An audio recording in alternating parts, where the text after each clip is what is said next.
Le Grand Matin Sud Radio, 7h-10h, Maxime Liédot.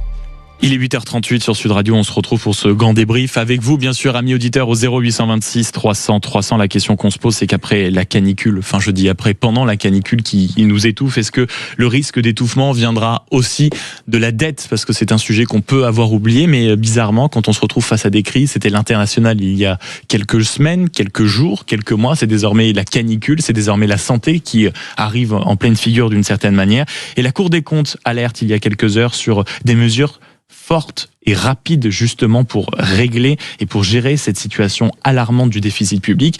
Est-ce que, après en effet cette canicule, c'est la prochaine chose qui va nous étouffer, la dette, Franck Dedieu?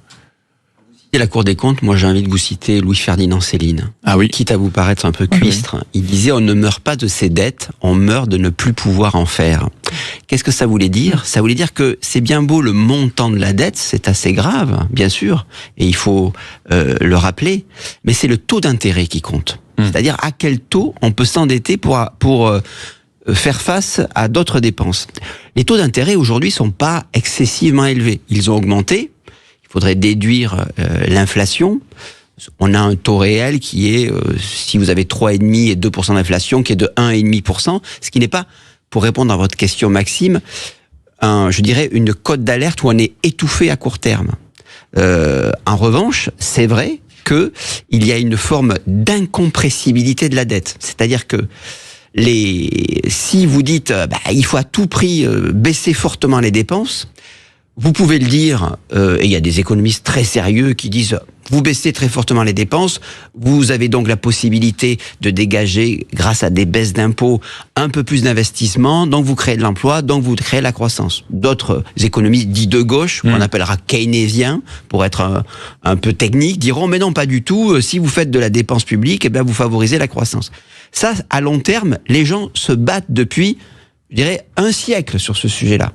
Mais il y a une chose qui est sûre, Maxime, c'est qu'à court terme, si vous dites pour rembourser la dette, on va très fortement baisser les dépenses publiques et on va faire des budgets très austéritaires, à court terme, c'est récessif. Là, il n'y a pas de débat là-dessus. Donc ça veut dire que si demain, en 2027 ou 2028, vous dites alors là, on va faire une purge, on va faire des budgets austéritaires pour pouvoir enfin tenir respecter les critères et tenir les comptes, vous allez avoir une année où vous allez avoir une croissance affaiblie, surtout si en plus la conjoncture internationale est mauvaise. Donc au bout d'un moment, les gouvernements, qu'ils soient de droite ou de gauche, sont face à un choix. Est-ce que je suis prêt à me prendre 2-3 années, je dirais, de récession économique pour pouvoir présenter des comptes à Bruxelles un peu plus présentables? C'est ça la question qui se pose, et la question on vous la pose aussi ce matin sur les réseaux sociaux, le site internet et au téléphone au 0826 300 300. On ira voir Jean-Pierre qui est avec nous. C'est aussi un sujet qui préoccupe de plus en plus les Français, Arlette Chabot. Est-ce que c'est l'effet Bayrou depuis qu'il avait alerté sur ce risque-là quand il était Premier ministre? Mais vous parliez tout à l'heure des nombreux dossiers que le Premier ministre va devoir gérer dans l'urgence. La dette, c'est clairement sur la pile, au-dessus de la pile. C'est surtout les candidats à l'élection présidentielle qui doivent s'interroger sur les choix ou les propositions qu'ils vont faire. Les intérêts de la dette, 77 milliards en 2027. Les intérêts de la dette, 17 pour faire de la pédagogie, c'est juste l'argent. C'est l'argent pour rembourser, c'est les intérêts. Donc on rembourse, ça sera le premier budget de l'État devant la défense, devant tous les budgets. Premier budget, c'est remboursement de la dette, c'est-à-dire que donc ceux qui promettent une loi de programmation pour la justice, on en a beaucoup parlé, il y en a déjà une, mais il faut accélérer les moyens de la justice. On parle avec la canicule effectivement des mesures qui n'ont pas été prises, des engagements qui n'ont pas été tenus par les gouvernements d'Emmanuel Macron, parce qu'il fallait a priori faire effectivement de la lutte contre le réchauffement climatique un sujet prioritaire, et pourtant les budgets, les promesses n'ont pas été tenues. Alors là on dit ça coûte cher effectivement de résister, d'atténuer les effets canicule et autres. Où trouverons-nous l'argent? Je ne sais pas. Alors on regarde du côté des budgets sociaux.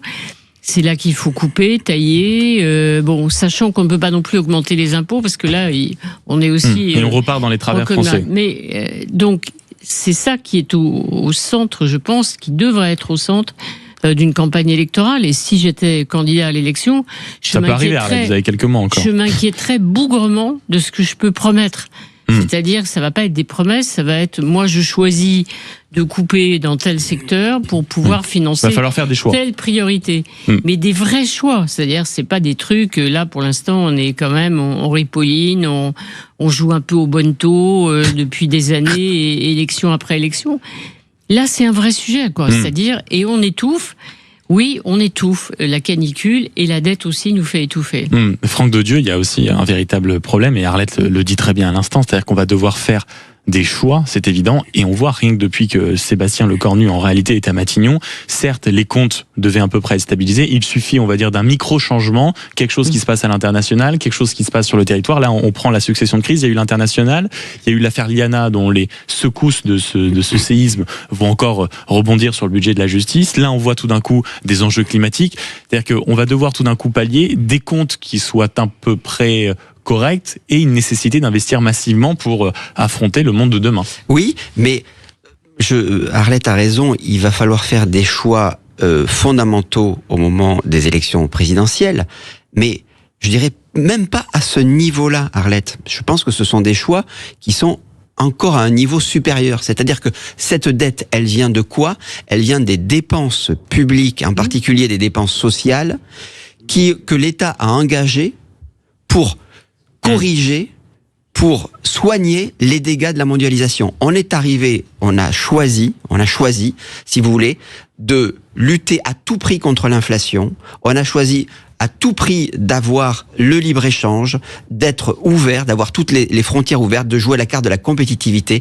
Or, si vous voulez, tout cela, pour garder un modèle social cohérent, vous amène à faire de la dette. Pourquoi ? Parce qu'il n'y a pas de production.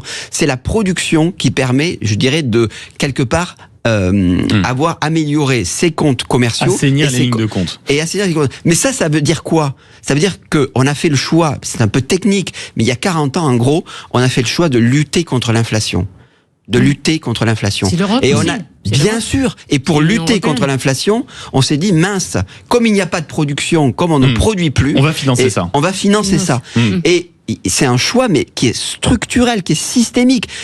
C'est même pas le choix de se dire, est-ce que je vais choisir d'augmenter les impôts ou de baisser les dépenses, entre la droite et la gauche classiquement. C'est quelque chose qui est un méta-choix. Et donc, à mon avis, il y a un sujet autour de l'Union européenne. 0826 300 300, est-ce qu'après la canicule, c'est la dette qui va étrangler, qui va étouffer l'État? Le débat se poursuit avec Arlette Chabot, avec Franck Dedieu, avec vous aussi, amis auditeurs, au 0826 300 300. Et derrière cette question, bien sûr, qui préoccupe de plus en plus les Français, c'est très frappant dans les instituts de sondage, on va quand même s'interroger sur les Français sont-ils prêts à faire des efforts? Parce qu'en effet, tout le monde a conscience du risque. Par contre, comme Arlette Chabot le disait à l'instant, quand il s'agit de couper dans certains domaines, peut-être couper un peu aussi dans certains minima sociaux, là, les Français sont toujours un peu plus frileux. 0826 300 300 après la canicule. Oui, c'est la dette qui va peut-être étouffer la France, mesdames, messieurs. 0826 300 300, à tout de suite. Le Grand Matin Sud Radio, 7h-10h, Maxime Liédot. Il est 8h51 sur Sud Radio. Suite du débrief de cette matinale avec Franck Dedieu, Arlette Chabot. On s'interroge sur la dette de la France parce que en réalité, elle est au cœur de toutes les discussions, même si elle n'est pas forcément sur le devant de la scène. Croyez-moi que ça fait partie des longues discussions qu'on peut avoir en coulisses sur l'international, sur le budget de la justice quand on parle de l'affaire Liana. À l'instant, bien sûr, quand on évoque aussi la rénovation énergétique. Est-ce qu'après la canicule, c'est la dette peut-être qui va étouffer la France? Parlez-en avec nous, amis auditeurs, au 0826 300 300. C'est un sujet qui vous intéresse. En plus, on le voit dans les enquêtes d'opinion de plus en plus. Bonjour Jean-Pierre.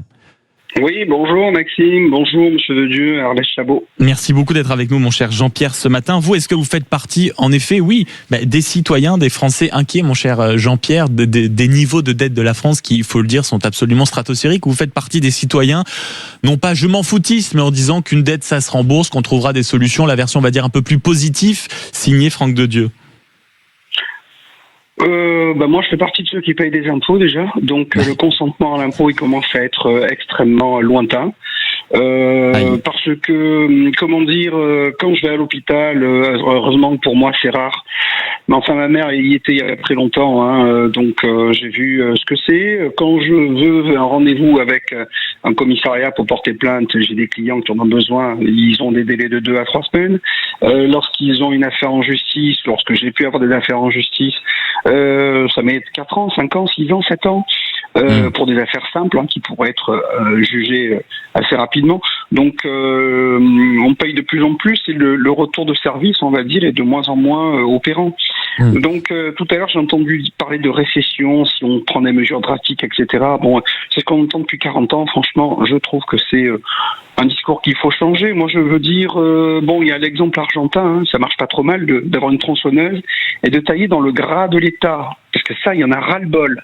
Ras-le-bol des mais est-ce que agences. vous entendez aussi Jean-Pierre Arlette Chabot l'évoquer il y a un instant non mais est-ce que vous entendez aussi quand il faut faire des choix parfois même dans le gras de l'État, ça touche des personnes et donc au final les Français veulent faire des économies mais non, mais moi je m'en fous, le gras de l'État c'est le gras du train de vie de l'État. Déjà, les agences qui servent à rien, les petits copains qu'on recasse de partout, le Conseil économique et social, des tas de gens qui pondent des mesures, le commissariat au plan, tout ça, faut arrêter toutes ces choses-là. Faut les arrêter, mais en urgence.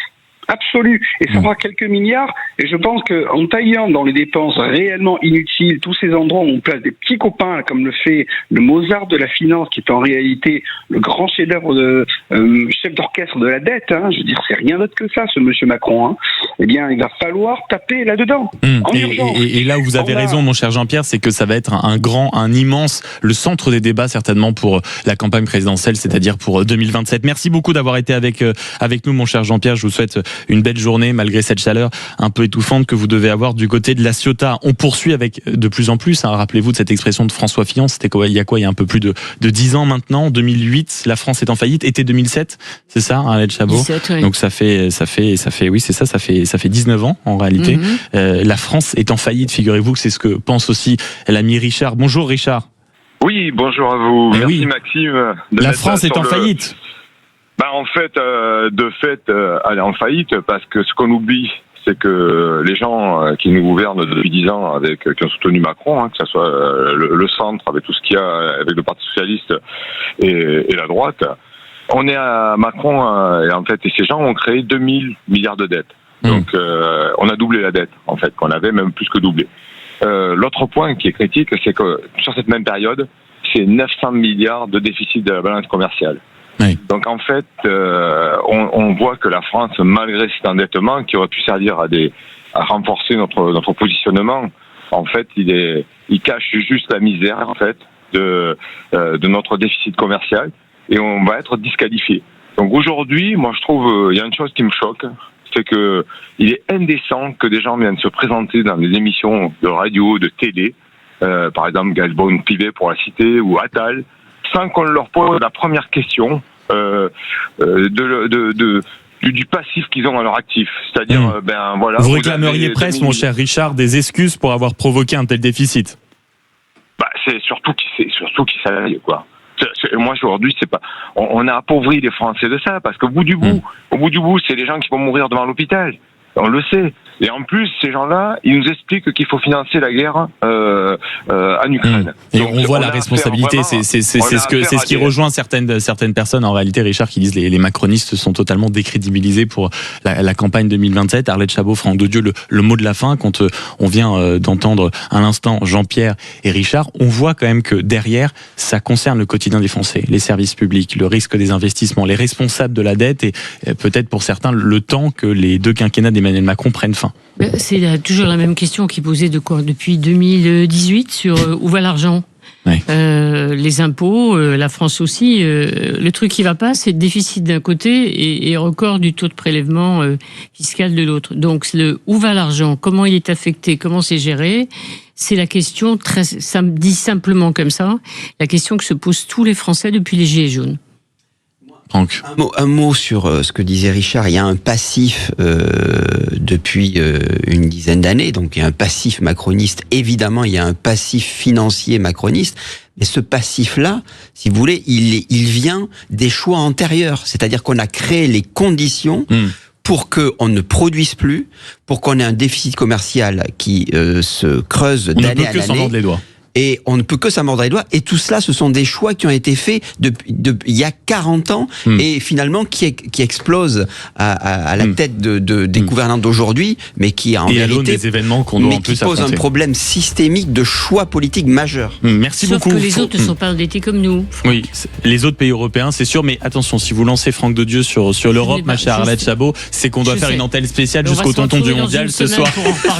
Comment vous savez ça, Maxime? Mais écoutez, une intuition, mon cher Franck de Dieu. Merci beaucoup d'avoir été avec nous ce matin, rédacteur en chef à Marianne. Je rappelle la une de l'hebdomadaire cette semaine, enquête sur comment LFI a trahi les personnes gays. Et Arlette Chabot, merci beaucoup d'avoir été avec nous ce matin. Je vous souhaite une belle journée. Dans un instant, on se retrouve de 9h à 10h pour La Vérité en face. On va s'interroger sur ces Français, peut-être que vous en faites partie, qui partent en vacances et qui connaissent une inquiétude viscérale pour leur domicile. Hausse des cambriolages, système D pour protéger leur maison, appel à des policiers, des voisins qui s'organisent. Est-ce que maintenant partir en vacances sereinement est devenu un luxe? 0826 300 300 et on en parle pendant 1 heure. Dans quelques minutes, à tout de suite sur Sud Radio.